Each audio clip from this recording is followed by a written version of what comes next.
చెప్తాం, వెనకాల చెప్పండి.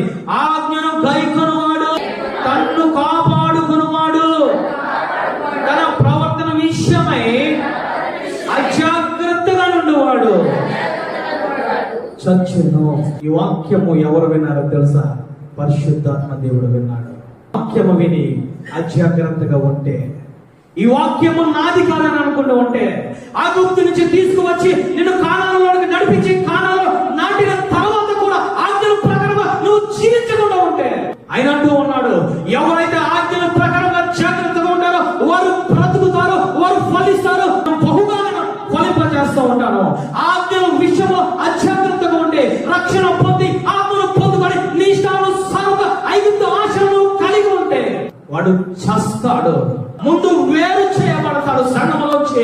ఈ దేవుని ఆత్మ